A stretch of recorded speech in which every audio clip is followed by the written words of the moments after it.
축복합니다. 강건하시기 바랍니다. 오늘 일종의 예배를 온전히 하라라는 제목 가지고 말씀을 선고하려고 합니다. 오늘날 시대에 비해서 이솝 우화에 파리와 존남이라는 이솝 우화가 있는데요. 이 이솝 우화 속에 파리가 꿀단지를 발견하고 꿀단지 겉에서 핥다가 자꾸 꿀단지 안으로 들어갑니다. 그래서 꿀을 너무 맛있게 먹습니다. 너무 맛있게 먹다 보니 자기 날개에 꿀들이 붙은 걸 몰라. 또 나중에는 나를 보다 꿀들이 너무 엉켜 있어서 나올 수가 없는 그런 현상이 생각을 했습니다. 이 모습을 봤던 나비가 와서 하는 말, 야, 이 미련 곰탱이들아, 그 속에 그렇게 들어가면 죽는 줄 몰랐단 말이냐 하면서 막 야구를 올리고 있어요. 저녁이 되니까 이 존나비에게 문제가 있었어요. 뭐 문제? 불을 사랑하는 마음이 너무너무 간절했어요. 그래서 불빛이 보이니까 이 존나비도 이 불빛을 향해서 쫓아갔고 불에 너무너무 가까이 가다 보니까 불에 타서 죽었다는 얘기예요. 이 불에 타서 죽은 장면을 보면서 하나도 뭐라고? 너도 어리석기는 마찬가지구나. 불에 탈 죽을 줄 모르고 갔단 말이야. 그래서 먹는 것에 빠진 파리도 또 불빛을 찾아 헤매던 나무도 죽었는데 오늘 우리들이 신앙관으로 바라볼 때에 세상의 욕심과 쾌락을 붙이면 자기도 모르는 자리에 죽는다는 이야기예요. 자기도 몰라. 어리석게도 그래요. 이게 하나님의 계산법이에요. 예수님 늘 피우고 말씀하시면서 뭐라고 말씀하냐면 너에게는 허락되지만 저들에게는 허락되지 않았다 하면서 저들은 이렇게 이야기를 알아들을 수가 없어 라고 얘기해요. 그래서 오늘 우리들의 신앙 속에서도 어리석은 이 파리처럼 올라감처럼 사시는 분들이 있다 없다 너무너무 많다. 오늘 얘기했지만 곧 얼마 아니면 우리 인생이 마감되는 그 순간에도 투자를 해 돈을 많이 벌려고 하는 그 사람처럼 오늘 우리들도 그러고 있어요. 대부분의 사람들이 우리의 생이 얼마 아니면 끝나는데도 불구하고 내게 가족을 가지고 하나님 나라에 정말 하나님 기쁘시게 하는 삶을 살려고 생각하고 살아야 되는데 그걸 생각을 못해. 그래서 계속 모으려고 하네. 안 쓰려고 하네. 영원히 살 것처럼. 얼마나 어렵게 보는지 몰라. 누가 보면 지혜로운 사람들이 보면 오늘 기독교인들이 많은 갈등을 하는 이유가 뭘까? 바로 유혹과 죄들이 너무 많기 때문에 유혹과 죄들이 너무 많아. 그래서 죄가 존재를 모르는 삶이 되어버렸어. 실제 아무렇지도 않은 그런 세상이 되어버렸어. 그래서 누군가 죄를 졌다 그러면 그게 죄라고 인식을 못하는 세상이 되어버렸어. 그러다 보니까 정치권에서는 사람들은 그렇게 다 잊어버리더라 라는 사실을 알기 때문에 그런 죄를 짓고도 아무렇지도 않고 조금 있다가 아무 염치도 없이 나오는 일들이 벌어져요. 옛날에 한번 창피스러우면 얼굴 못 들고 다녔는데 요새는 그런 게 없어. 왜? 이 죄들이 너무 많기 때문에. 식중식물이라는 식물들이 있잖아. 얼마나 아름답게 해서 편올림하고 꽃을 만들어가지고 벌과 나무들이 파리들이 벌레들이 와서 앉아서 꿀을 따먹는 마음껏 탐스럽게 그렇게 유혹해. 그래서 많은 이 곤충들이 가서 그 속에 들어가다가 잡혀 먹는 일들이 벌어지죠. 이 시중 식물에 의해서.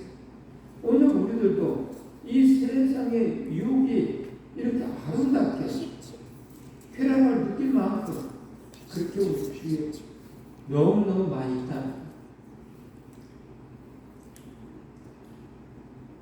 어셈 분리는 모임과 집회라는 뜻을 가지고 있어. 첫째, 모이다, 집화시키다 이런 뜻이 들어있어. 둘째는 여러 가지 부품을 모아서 여러 기계나 어떤 기계나 장치를 조립을 하다라는 뜻이 들어있어. 이 모이다는 소리 속에 기독교인들이 이 모임 속에 세상의 모임과 기독교의 모임 구분을 못해가지고 사실들이 너무 많아. 뭐가 옳고 그럴까를 뭐야. 그래서 오늘 본 말씀의 첫째로 하나님의 진리를 굳게 잡으라라고 말씀하셨어요. 이 성경 말씀 진리를 굳게 잡으라. 오전에도 말씀드렸잖아. 예수님이 마르다에 했나 내 말을 믿으며 하나님의 영광을 보리라. 혈루증 여인이 와서 예수님의 옷자를 만졌을 때 그 만졌을 때의 그 여인의 마음속에 믿음, 예수님만 만지면 나는 낫다는 믿음. 또 문둥병자들이 또 말하고 다윗의 자손 예수여 우리를 고쳐주소서. 그것도 예수 그리스도가 말씀만 하면 나을 거라는 믿음이 그 문둥병자의 마음속에 있었답니다. 예수님이 사복음서에 나오는 말들은 대부분이 그거예요. 네가 나를 믿으면 거기서 시작합니다. 오늘 저와 여러분들이 하나님 나라에 갔기 전에 이 나그네 인생 속에서 그대로 어느 정도 평안하게 누리며 살려고 한다고 한다면 예수 그리스도를 믿냐 안 믿냐부터 시작합니다. 그분을 믿으면 내가 주는 평안은 세상이 주는 평안과 같지 아니하다. 그분의 말을 믿으면 그 평안이 뭔지를 깨닫게 되는 겁니다. 그리고 누린다. 근데 이것이 주님 주신 이것이 없으면 못 누리는 거죠. 그래서 믿는 사람들은 평안하게 누리고 있는데 근심 걱정 없이 삶을 사는데 이 주님 주신 평안을 맛보지 못할 사람, 이렇게 배우고 이렇게 물질이 있고 이렇게 잘 돼도 그 속에는 항상 근심 걱정 염려가 있어요. 내 사업은 갑자기 망하네. 이런 사고방식. 이러다가 내가 아프면 이런 생각도 있고 아프면 어떻게 할까? 아프면 어떻게 할까? 이것도 문제가 될 수 있구나. 저것도 문제가 될 수 있구나.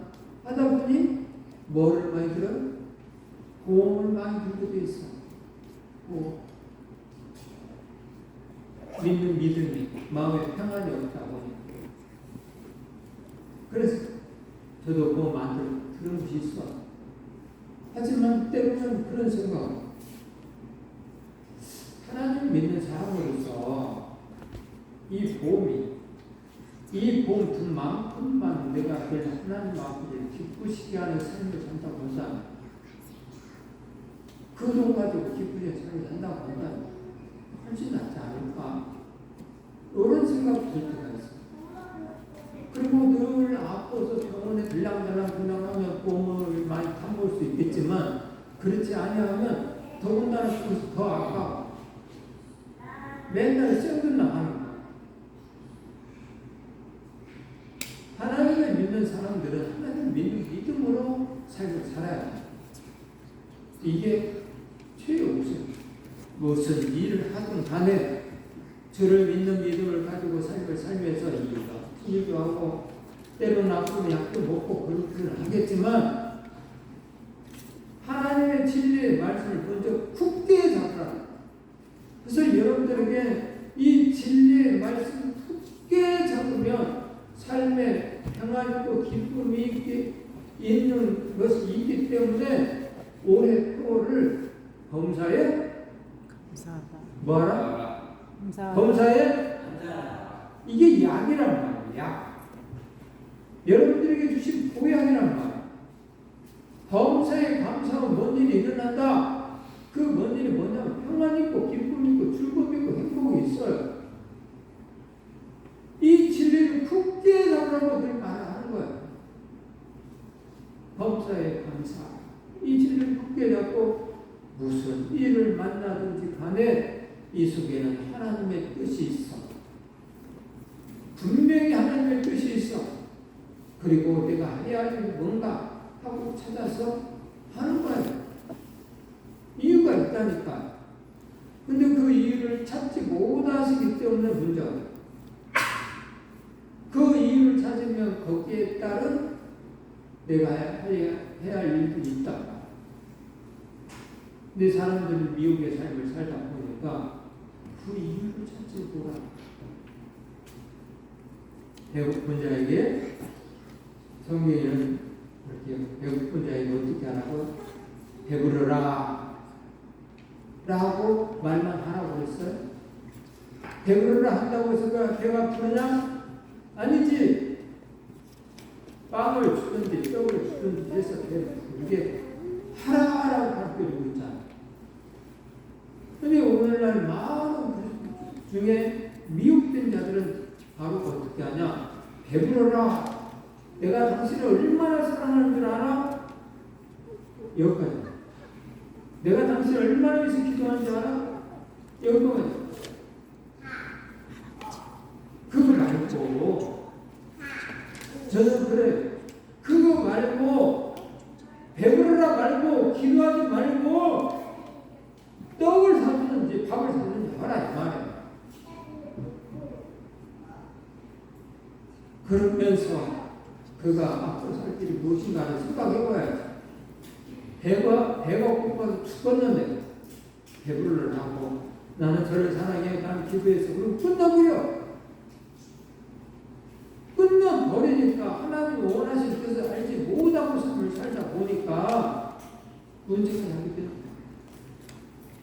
이게 니나 내나 나중에는 이제 이런 일이 벌어지죠. 네가 나한테 밥 한 끼를 사준 적 있어? 내가 너를 얼마나 사랑하는데 막 이야기했으면 배고팠던 사람이 하는 말, 이거 언제 나한테 밥 한 끼 사준 적 있어? 나 힘들 때 뭐 해본 적 있어? 너 그리스도인이라며. 너 기도한다며. 나 아플 때 너 돌아봤어? 이런 생각이니까. 그래서 옛날에 그가 아무리 잘 됐어도 잘 나가도 너는 너고 나는 나야. 이랬지.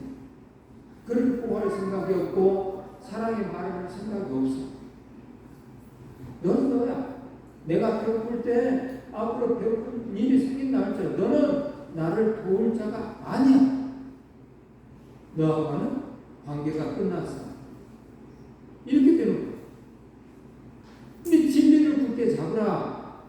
이 말 속에는 엄청난 비밀들이 있기 때문에 이 진리 안에 삶을 사는. 아까도 우리 전하고 잠깐 얘기를 들었어요. 여자친구가 있다고. 그러면서 여자친구가 교회를 다닌다. 참 잘했다. 정말 잘했다. 그랬어요. 그래서 우리 연애할 때는 말이다. 모든 것이 좋아. 모든 것이 이뻐. 모든 것이. 근데 그것이 영원히 연결되어 있는 건 아니란다. 그러면 뭘 봐야 되냐? 옛날에는 그 집안을 봤단다. 쌍놈 집안인가 양반 집안인가 그 가정 생활의 환경을 봤다. 왜 문제라니? 그게 진짜기 때문에. 연애할 때는 우리 몸에 호르몬이 도파민이라는 것이 생겨가지고 모든 그것이 이뻐 보인다. 그래서 만나면 즐겁고 보고 싶고 이러지만 결혼을 딱 하고 나면 어느 시기가 지나면 이 도파민이라는 우리 몸에 생성되는 물질이 안 나온다.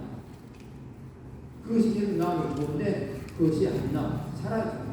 그러면 사라지고 나면 옛날에 그 환경에 있었던 목법, 다시 말하면 결혼하기 전에 그 사람의 가정에서 나왔던 언어, 행동, 문화 이런 것이 나오게 되어 있다. 이 결혼하고 나면 그 다음에 그 모부가 나오는데 그 집안이 어떤 양반 집안이라면 양반 문화가 나올 것이고 쌍문 집안이면 쌍문 문화가 나오기 때문에 교회를 다닌다는 것은 기본적으로 다는 아닐 수도 있지만 기본적으로 그 모부가 아름답다. 그래서 결혼 생활하면서 좋은 모부를 가지고 있기 때문에 행복하게 할 수가 있어. 그리고 아무리 믿음이 없다 할지라도 교회에 자꾸 왔다 갔다 하다 보면 회개할 수 있는 기회가 생긴다. 그래서 회개를 하고 또 잘해보려고 하고 내가 또 희생하고 막 그러려고 하는 건데 이 모부가 나쁜 사람, 더 나아가서 예수를 믿지 않는 사람들은 이 모부가대로 삶을 살기 때문에 회개할 기회가 없어. 교회를 안 다니니까. 그래서 옛날 모습 그대로 삶을 살다 보니까 잘못 결혼하면 무지무지 힘들다. 그래서 너 그 아가씨하고 잘 모태 신앙이라고 하니까 잘 해라 했어. 하나님의 진리를 크게 잡으라. 이게 모부가 돼요. 어느 분들 삶 속에. 하나님의 진리, 성경 말씀 크게 잡았을 때에 놀라운 벌어지죠. 프로세 고마이라고 되는데 무엇에게 가다, 접근을 하다, 동의하다, 따르다. 진리를 굳게 잡아놨어요. 성경 말씀에게로 가다. 성경 말씀 안으로 접근하다. 그리고 성경 말씀을 동의하다. 그리고 성경 말씀대로 따르다. 이런 진리를 굳게 잡으라는 거예요. 그 어떤 것에 진념하다. 또 돌아가다. 또 들어오다. 일반적으로 아마 거래하다. 상대를 하다. 이 성경 말씀과 거래하고 상대를 하는 거예요. 여기에 전념을 다하고 성경 말씀을 돌아가는 거예요. 이게 오늘 저와 여러분 하나님의 백성이 하는 거예요. 예수님이 말씀하신 것 보면 네가 나를 사랑하면 내 계명을 지키리라. 오늘 하나님의 진리를 굳게 잡으라. 그 말은 네가 하나님을 사랑한다면 하나님의 계명을 굳게 잡으라. 잡았을 때에 일은 일어나는 거예요. 에이든 웰슨 토제라는 분이 이런 말을 했어요. 무슨 말? 첫째, 오늘 우리들은 하나님의 부르심, 콜링이 있다는 하나님이 우리를 부르셨다. 그리고 부름받은 오늘 우리들은 예배자라는 거예요. 워시펄, 예배자. 부르심을 받은 자들은 그 다음에 예배자로서 삶을 사는 하나님을 위하여. 그리고 세 번째는 일꾼의 삶을 사는. 일꾼은 오늘 저와 여러분들이 하나님의 부르심은 하나님의 은혜고 은혜를 받은 오늘 우리들은 하나님께 예배를 드리고 예배를 드리면서 하나님의 말씀을 듣고 믿음의 생활, 선한 영향력을 끼치는 삶을 사는 거예요. 여기까지가 실천으로, 행동으로 옮겼을 때에 신앙이라고 할 수가 있어요.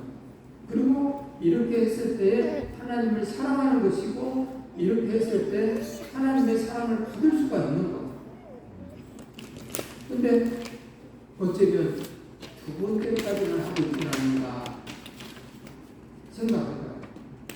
하나님 은혜의 의식이 있었고 예배자로서 예배를 드리는데 그 다음에 삶은 어떻게 하냐? 하나님을 기쁘시게 하는 삶을 살고 있습니까? 그래서 형제들을 사랑합니까? 자매를 사랑합니까? 배고픈 형제 자매를 위해서 배부르라 말만 하고 있습니까? 아니면 실천하고 있습니까? 생각해봐요. 일꾼이 삶이 없는 거. 그러면 진정으로 하나님을 사랑하는 것이 그리고 하나님을 믿는 것이 아니다라고 성경에 히브리서 3장에 이스라엘 백성들을 향해서 말했습니다. 하나님이 그들을 부르셨고 에베자를 만들기 위해서 신에 있어서 계명을 주었고 그리고 나를 따르라 했는데 이들은 광야 38년 동안 중얼중얼 투덜투덜 하나님을 신뢰하는 마음을 가지고 살지 않았습니다. 그래서 하나님 아버지께 그들을 향해서 뭐라고 말하고 하냐면 그들은 나를 믿지 아니했다라고 이야기합니다. 그들은 따라다녔는데 하나님은 아니다. 왜 아니냐? 순종하지 않았기 때문에 아니다라고 얘기했어요. 순종이 없다. 그러므로 오늘 저와 여러분들이 은혜 받은 자의 이 행동을 이제는 그냥 은혜 받은 자의 행동.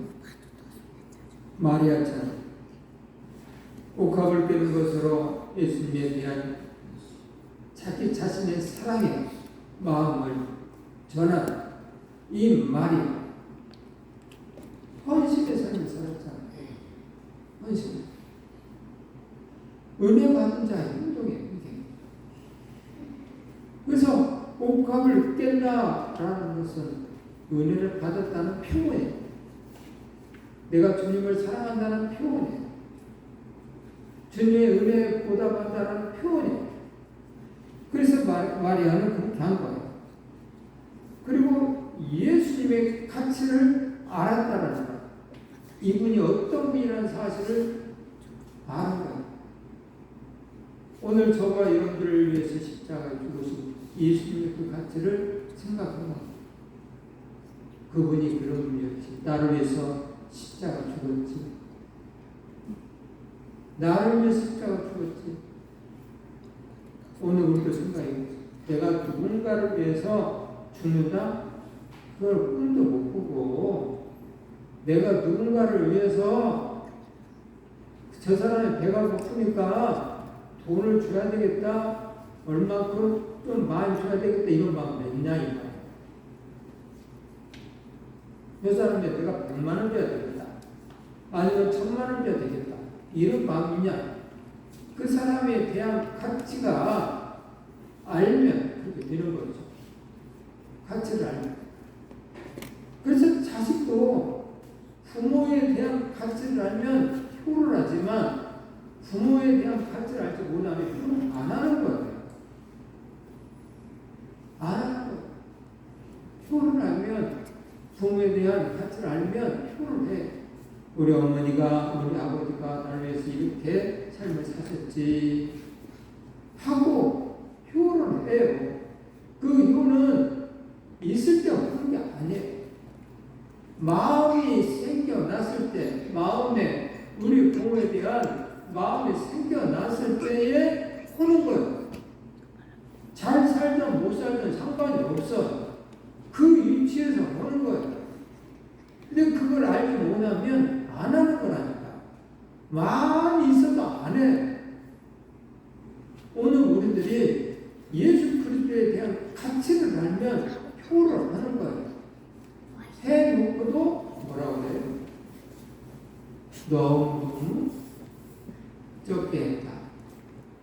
본인이 그때 느껴요. 조금 조심스럽다. 본인이 느끼는 거예요. 그리고 다음에 더 잘해야지. 이게 표를 아는 마음을 가진 사람들이 하는 행동, 부모에게도 형제에게도 우리 하나님 아버지에게도 똑같이 그렇게 있어요. 그래서 자신을 깨야 돼요. 이 마리아처럼 자신을 옥합을 깨야 돼요. 1년치 품삯을, 1년치 월급을 다 바칠 수 있는 예수님의 가치가 내 월급 1년치를 다 갖다줘도 하나도 아깝지 않아. 그 1년치 월급이 발바닥 때를 닦는 데 사용이 된다 하더라도 하나도 아깝지 않아. 은혜 받은 자는 우리가 오늘 올 때도 은혜를 많이 받으면 예수님을 많이 사랑하고 있어요. 예수님이 어두운 지방에 갔을 때, 어느 말씀집에 갔을 때에 있었냐? 야, 너는 내가 들어왔을 때 발 씻을 줄도 안 하고 입 맞추고 하나 사랑에 대해서 얘기하잖아. 그래서 이 사랑하는 자는 많은 죄를 사해야 된다. 적게 사랑하는 적게 사해. 많이 사랑하는 많이 사해. 이 말을 다시 이렇게 많이 나를 사랑하는 자는 많은 헌신을 해야 돼. 그래서 나는 그 사랑하는 자에게 많은 복을 주었나이다. 많은 건강을 주었나이다. 네가 나를 적게 사랑하기 때문에 나도 그렇게 할 수가 없다. 사람 이런 거다 하면서 이야기를 하잖아. 야, 자신을 깨지 않으면 안 되는 거야. 은혜 받은 자는 자신의 삶을 깨야 돼. 생각을 깨야 돼. 그리고 그걸 위해서 사는 거야. 이 마리아처럼 말했죠. 향기를 부은 여인의 태도는 정말 향기를 부었던 이 여인은 첫째는 아낌없이 드렸다는 것. 둘째는 포근하는 자였다라고 얘기할 수 있고, 세 번째는 이걸 맞추는 존경의 자세를 취했다. 그리고 사랑의 마음으로 드렸다. 아까워하는 마음 드리지 않아. 또 존경하지 아니하는데 억지로 드리는 사람은 아니지. 억지로 드리는 사람은 없잖아. 사도행전에 나오는 삽비라인가요? 남들이 전부 다 제사를 팔아서 은혜를 받은 자들이 제사를 팔아서 교회에 가난한 자들을 위해서 다 바쳤을 때 이 삽비라는 분은 어떻게 했어요? 우리도 안 하면 은혜를 받지 않는 사람같이 보니까 우리도 팔아서 같이 해야 되겠다 하고 제사를 팔잖아요. 그러면 딱 바쳤는데 일부를 감춰 놓고 와서 같이. 그래서 베드로가 야, 네가 한 재산 전부냐? 그랬더니 예, 전부입니다. 저도 다른 사람처럼 이렇게 드렸습니다. 네가 성령을 속였구나, 하나님을 속였구나 하고 그들 죽잖아. 얼마 몇 시간 뒤에 그의 아내도 와서 남편을 만나러 왔죠. 그때 또 물어보고 야, 전 재산을 가지고 그랬니? 그랬더니 예. 그래서 그도 죽잖아. 있을 때도 네 것이 아니고 팔았을 때 네 것이 아니구나. 다 네 건데 언제 하나님이 그렇게 하라고 그랬니? 나를 사랑하는 마음으로 드리라고 했지. 네가 나를 사랑하는 마음으로 안 드려도 되고 내 건 내 거에 해도 괜찮은데 왜 남들이 하는 것을 보고 그렇게 들어가지고 억지로 들어가지고 하나님을 속였냐 하면서 나무를 하죠. 그런데 이 향유를 부었던 마리아는 아낌없이 드렸고 너무 사랑해서 수용을 했고 존경해서 드렸고 또 사랑하는 마음으로 드렸다. 하나님 아버지는 지금 이걸 원하십니다. 많은 사람들의 헌금을 바라보고 보면서 예수님이 그들이 엉뚱함에 한번 넣는 것을 보면서 정말 잘했다 말하지 아니하고 과거에 구냈던 전 재산을 드리는 그 모습을 보고 그 과거를 칭찬했어요. 사랑하는 마음으로 전 재산을 드리는 그 모습을 보고 하나님 아버지는 마음으로 나를 얼마나 사랑하냐 이걸 바라보고 있어요. 이 말이야. 두 번째는 하나님 기쁘시게 하는 예배자가 되어야 돼요. 하나님 기쁘시게 하는 예배자. 정결한 마음을 드리는. 그래서 교회에 올 때는 적어도 집에서부터 하나님 내 알고 모르는 죄들을 다 용서해달라고 그러면서 한 주간의 삶 속에서 제가 이렇게 화를 내올 수도 있습니다. 저도 있습니다. 용서해주세요. 그리고 정결한 마음으로 와야지. 그냥 습관처럼 와서 예배를 드리면 하나님 은혜가 임하지 않아요. 그래서 들려지질 않는 거예요. 말씀이 안 들려져요. 들었는데도 깨달은 것 같은데도 삶 속에서 금방 잊어버리는 것은 하나님의 거두었기 때문입니다. 옥토에 뿌리 씨앗처럼 잘 바뀌어서 손빼빼 결실을 맺어야 되는데 가시덤불에 또는 길가에 뿌려진 씨앗처럼 금방 그럴싸하게 일어났다 그냥 사라집니다. 그렇게 하나님 마음이 하셔서 이제 정결한 마음 드리라는 그리고 예수의 보혈을 의지하라. 또 온전한 마음과 믿음으로 하나님 예배를 드려야 그래서 참된 예배를 드리면서 나타나는 것이죠. 참된 예배. 오늘 저와 여러분들의 마음을 드리는 예배잖아요. 마음. 예배 시간에 다른 생각이 나고 있습니까? 그러면 안 돼요. 집안일 생각이 납니까? 어떤 사람 생각이 납니까? 원래 저만 그런지 모르겠지만 기도하다 보면 계속 이 기도하고 있는 다른 생각이 들어와서 기도를 끊기는 경우가 있어요. 매번 기도하면 기도에 전념해서 들어가야 되는데 다른 생각이 들어와요. 그래. 그래서 기도를 끊겨. 이런 경우는 저는 그냥 참 좋아하는데 막 기도하다가 성경 말씀이 생각날 때가 있어요. 성경 말씀. 그래서 그 성경 말씀을 기록해놓는 거예요. 그런 것이. 두 번째는 하나님을 향한 존경하는 마음이 있어야 돼요. 존경하는. 또 세 번째는 참된 저 감사의 삶이 필요해요. 네 번째는 하나님을 향한 찬양이 필요해요. 이게 삶이에요. 오늘 저와 여러분이 하나님께 예배를 드렸다. 그 말씀을 들었어요. 한 주의 삶은 감사. 우리 또 저는 감사에 감사하는 삶을 살아야지. 내가 하나님을 존경하는데 꼭 그렇게 살아야지. 하나님의 이름의 영광을 나타내는 삶을 살아야지 하면서 한 주간의 삶을 선한 영향력을 끼치는 삶으로 사람들에게 감사에 통하면서 삶을 살다가 이 거룩한 성전에 와서 하나님 제가 저번 주에 들었던 말씀을 가지고 한 주간 삶을 살고 이렇게 왔습니다. 하나님 저 잘했죠. 하나님 영광 받으세요. 이게 예배예요.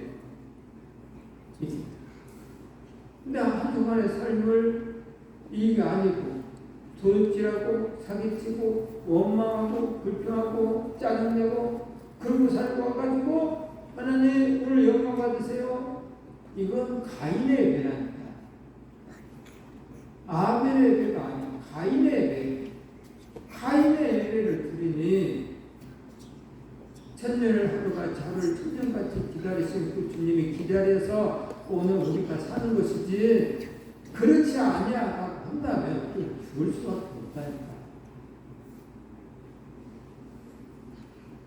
참된 예배를 드리고도 우리의 삶이 우리의 마음이 하나님 기쁘시게 하는 삶을 살죠. 두 번째는 진리를 굳게 잡고 소망 중에 살아라. 이 진리의 말씀 굳게 잡아야 돼. 그래서 소망을 가지고 살고 살아. 그는 미쁘시고 시실하신 분이다. 그러기에 소망을 굳게 잡고 흔들리지 말라라고 있습니다. 굳게 잡고 흔들리지 말라. 길을 가다보면 돌풀도 있을 거예요. 가시도 있을 거예요. 풀밭도 있을 거예요. 그러나 목적지를 정확하게 본 사람들은 그걸 헤쳐가면서 가는 거예요. 흔들리지 않냐? 아이고 여기 가시가 있으니까 저가 또 싫어가 모르니까 아예 가지 말자. 이런 거 아니에요. 목적지를 정확히 설정한 사람들은 헤치고 가는 거예요. 오늘 우리도 천국의 목적지를 정확히 설정해놓고 하시는 분들은 헤치고 가는 거예요. 흔들리지 않고. 지혜로운 영적 킬러로 살라고 하는 작가가 있어요. 지혜로운 킬러. 이 사람은 대단한 사람인데 책을 썼어요. 지혜로운 킬러. 이 여자는 이정숙이라고 하는데요. 이분은 웰스릴에서 성공한 한국 사람 가운데 한 분이에요. 일찍 한국을 떠나 유럽과 미국에서 공부를 했고요. 이분은 우연히 투자회사의 어느 사장을 만나서 웰스릴에서 일하게 돼요. 최고의 경영진이었죠. 그러나 그 과정을 보면 너무나 눈물겨운 이야기들이 많이 있는데요. 죽도록 고생하는 경험들을 진솔하게 이 지혜로운 킬러 속에 책 속에 얘기합니다. 이분은 어느 날 갑자기 아프게 됐어요. 죽을 수밖에 없는 그런 상황이 됐어요. 이 책의 내용은 이런 거예요. 어려울수록 도망가지 말라. 삶을 살면서 어려울수록 도망가지 마라. 그리고 쓸데없이 공격하지 말라. 또 하나는 소리 없이 승리하라 라고 이야기해요. 성공의 비결들을 대해서 이야기해요. 이분은 어느 날 병에 걸렸고요. 이분은 병은 인체 심진 대사가 지나치게 촉진되어서 심장의 고동이 갑자기 높아지는 심계 항진 또는 불면증 또 급격한 체중 감소 등을 가지고 있었을 때 그래서 약물 치료를 도중 알레르기 반응을 보여서 약물 치료도 중단 병원에서 방사선 치료를 했지만 그것도 별로 와닿지 않았고 병은 악화됐어요. 어느 날 브라질에 있는 친구가 전화를 걸어서 자초지종 설명을 했어요. 친구는 간단하게 와. 하나님께 고쳐달라고 기도하면 나을 것. 하나님께 고쳐달라고 기도하면 나을 텐데. 이야기해요. 그러면서 한 교회 목사님을 소개해줘요. 이 브라질 친구가 가르친 교회는 맨하탄의 우범지대에 있는 허름한 교회예요. 브라질 오순절 교회란 간판이 붙은 이 교회 건물 1층에는 게이바가 있었고 거리에는 불황자가 진비하고 있었던 교회예요. 삐걱거리는 계단을 올라 교회의 문을 두드리자 목사님 말에 맞았어요. 목사님의 권유로 이분이 7주간의 기도 모임에 참석하기로 약속을 했어요. 그 첫 모임에 5명의 사람이 모여 있었는데 알코올 중독자, 거지, 또 아주머니 2명이 앉아 있었다는 거예요. 이정수 씨는 금식하면서 지금까지 살아온 생활을 눈물로 해결했다. 그리고 하나님께서 고쳐주시면 하나님이 원하는 삶을 살겠다고 다짐을 했고요. 며칠 뒤에 병원에서 테스트를 받게 됐는데 의사가 이정수 씨 급하게 오라는 전화를 받고 두려운 마음으로 달려갔다. 의사는 두레미살 그녀에게 모든 치수가 정상적으로 돌아왔습니다. 당신의 병은 저절로 치료되었습니다. 당신은 진짜 행운아입니다.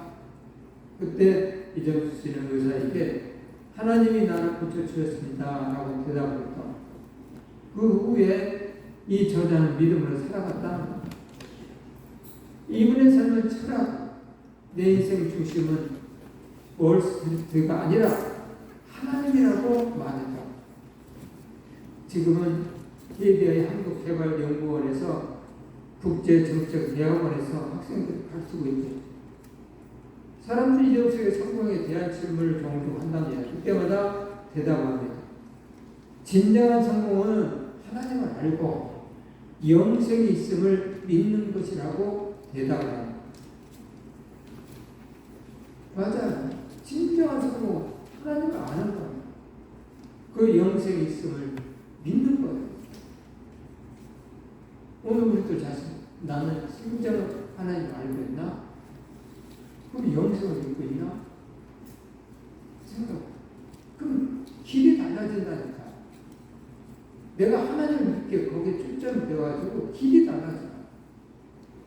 근데 이거 없으면 여전히 세상 것에 중심이 잡혀져 있어.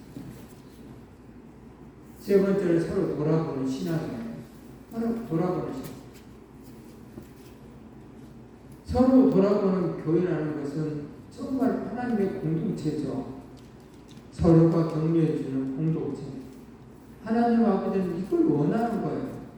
서로가 격려하는 그런 공동체를 원하고 있어요.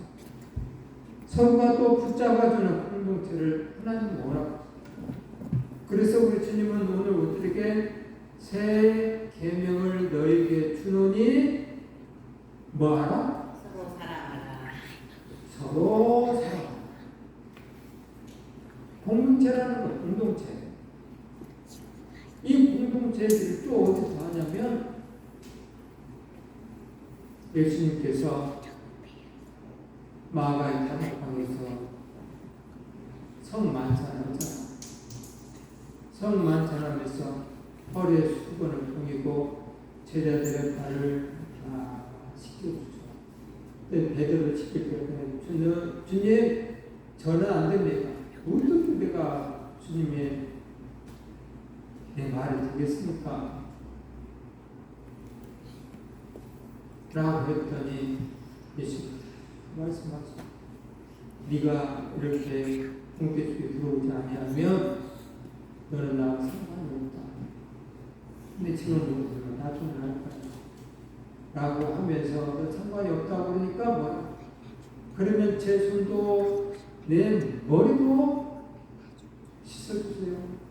했더니 야 날만 씻겠다 하면서 다는 아니다 하면서 내도 지금 개인적으로 손발 씻는 이야기를 했는데 다는 아니라고 다는 아니다 그러면서 이 속에 나를 팔자가 있다 라고 더러운 얘기 아니고 하나 이 속에 팔자가 있다.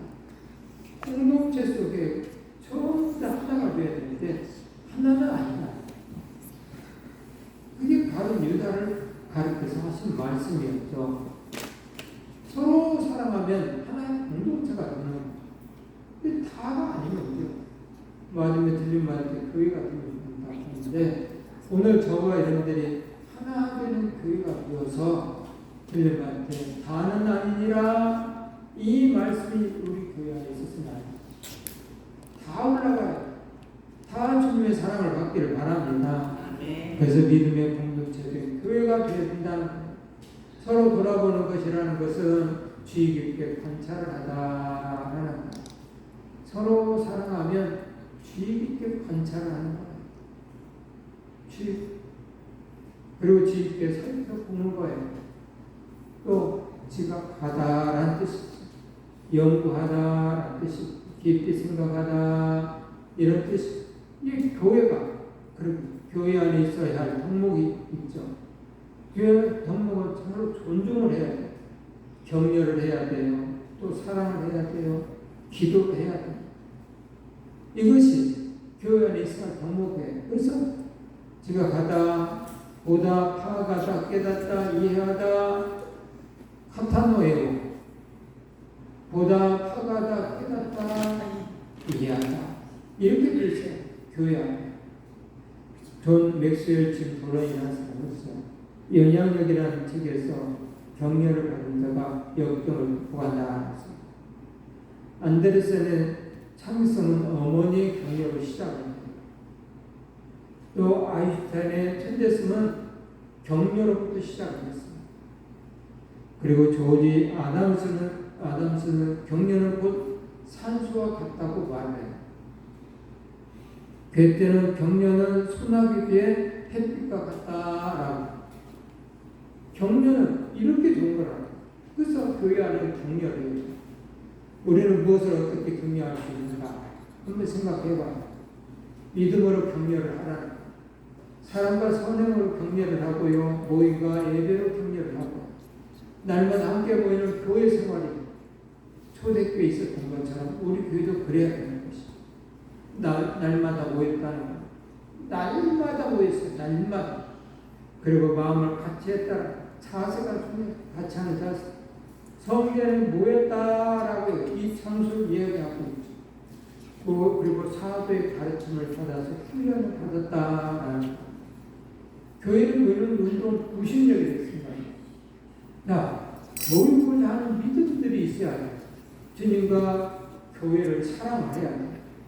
그리고 주님의 복음을 위한 열정들이 있어야 돼요. 또 하나님의 나라에 대한 소망이 있어야 돼요.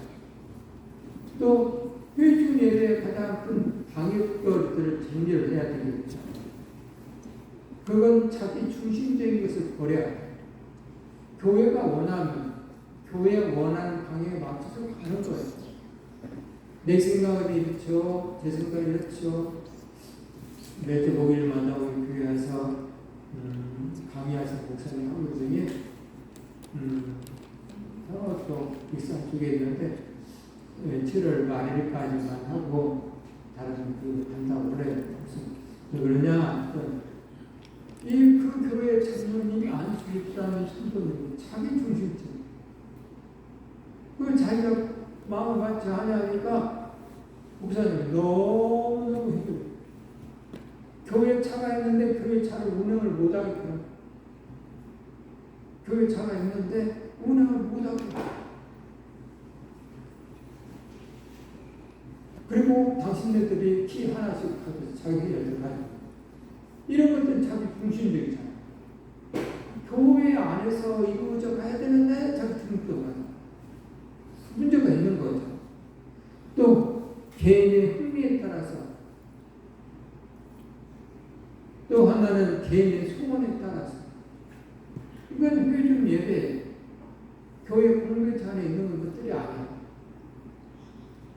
오늘 우리는 교회 공동체 안에 있어서 예배를 드려야 돼. 회중 예배의 장점은 여러 가지가 있겠죠. 첫째는 여럿이 모여서 찬양을 할 때도 즐거운 마음으로 기쁜 마음으로 하게 되면 내 마음이 착착할 때도 옆에서 그냥 큰 소리를 찬양하면 내 마음 회복되고 위로가 돼요.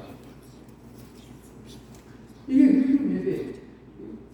그래서 여러분들이 찬양을 크게 부르면 누가 제일 좋아하는 것 같아요?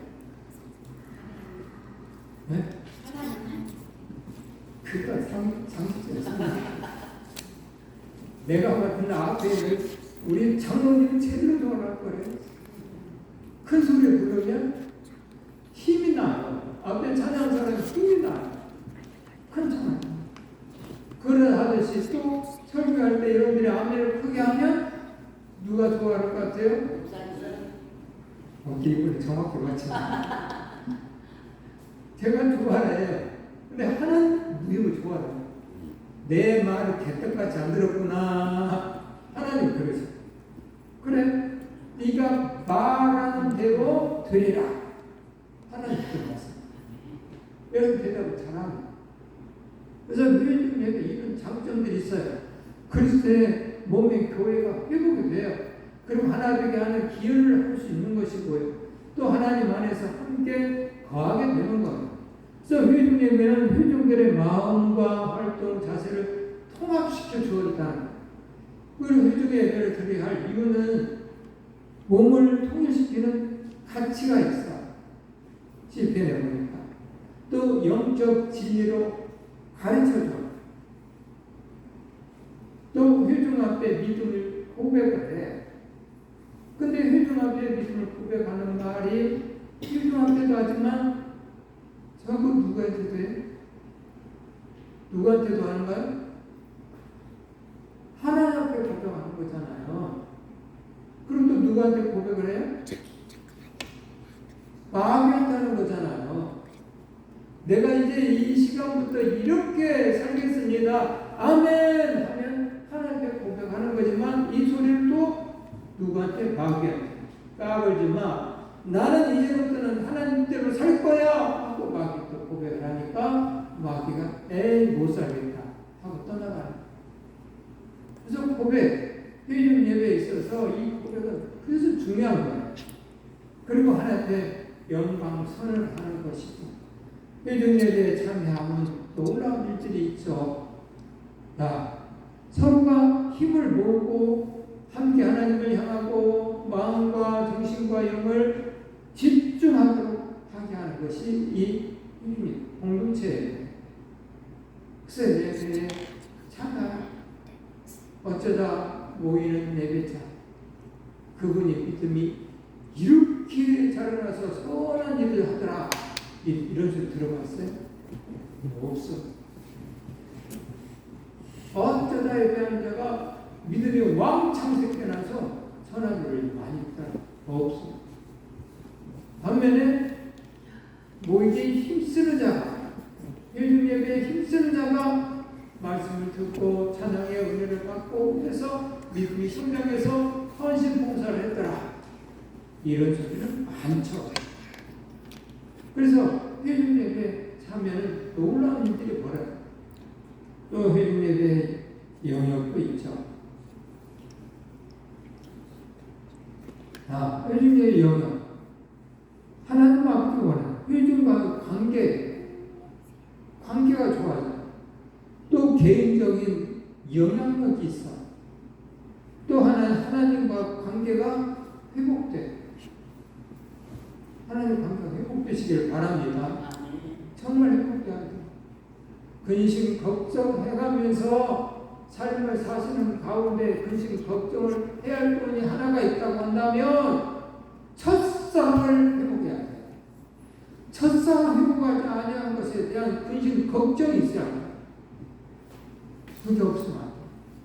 첫사랑 회복하지 아니하면 촛대로 옮겨버린다고 예수님 말씀하셨거든요.